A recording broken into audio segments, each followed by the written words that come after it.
Salut à tous! Alors aujourd'hui c'est le printemps et pour fêter ça je vous propose un petit DIY super sympa pour décorer sa chambre, ce qu'on veut avec des petits tableaux tout sympas. Alors tout d'abord il vous faut du drawing gum, un pinceau, un crayon avec une gomme, donc celle du crayon suffit largement, du papier spécial aquarelle, donc ça c'est important, et des aquarelles. Donc moi je vais vous montrer des aquarelles en godet et puis des aquarelles en pastel. Comme j'en ai déjà parlé, moi je suis une accro de Pinterest, donc je trouve toutes mes inspirations dessus. Il suffit d'aller dans la rubrique quote, vous avez plein de citations hyper sympas. Donc quand j'ai choisi ma citation, je prends mon crayon et puis je la recopie sur ma feuille aquarelle.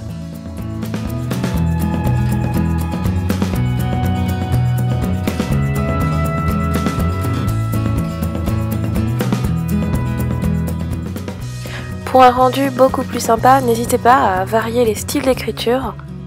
Je trouve que ça fait vraiment plus joli.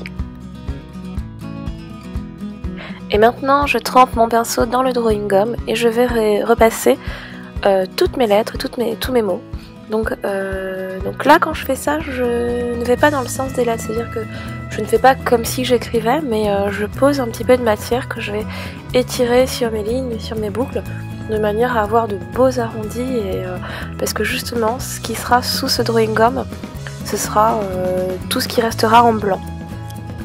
Ne faites pas la même bêtise que moi, lavez votre pinceau juste après, parce que moi j'ai eu le malheur de laisser mon pinceau traîner 10-15 minutes et voilà, il est bon à jeter à la poubelle en fait.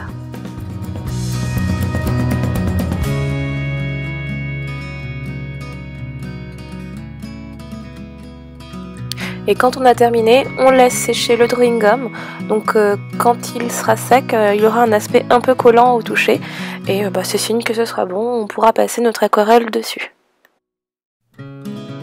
Pour la première technique, j'utilise les aquarelles en godet.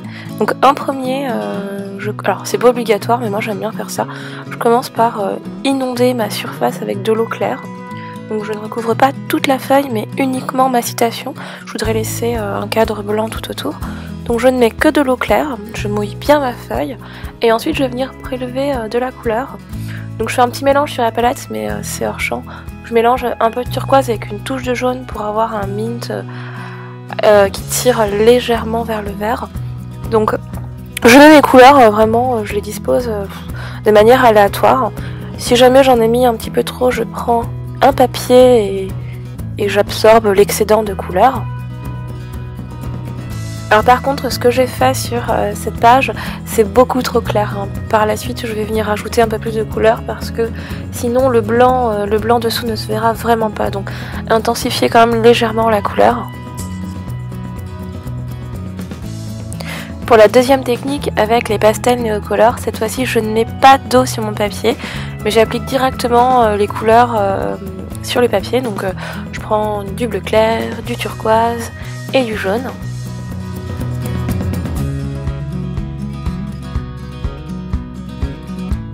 Comme tout à l'heure, je ne mets pas de couleur partout, hein, je laisse vraiment un cadre blanc parce que je trouve ça beaucoup plus joli.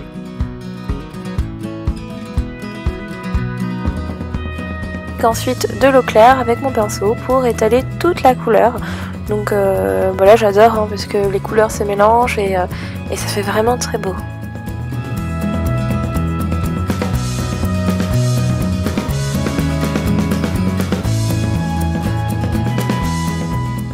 On laisse bien sécher son papier et là c'est juste mon moment préféré. Donc c'est le moment où on va venir enlever toutes les parties de drawing gum séchées. Donc vraiment c'est mon moment préféré. Je crois que rien que pour ça j'adore le drawing gum. On va ensuite délicatement venir gommer les traces de crayon voilà, qui nous ont servi de repère au départ.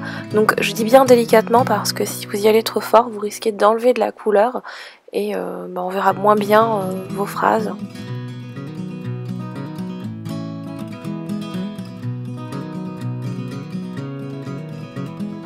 Et voilà pour le résultat. Donc moi j'ai fait dans des tons mint, turquoise parce que ce sont mes couleurs préférées. Maintenant libre à vous de mélanger toutes les couleurs qui vous plaisent, de faire des dessins, de mettre vos citations préférées et de décorer vos murs ainsi. Donc moi je trouve ça très joli, très doux, très frais pour fêter l'arrivée du printemps. Donc j'espère que ce DIY vous a plu. Moi je vous fais de gros bisous et je vous dis à très bientôt. Bye bye.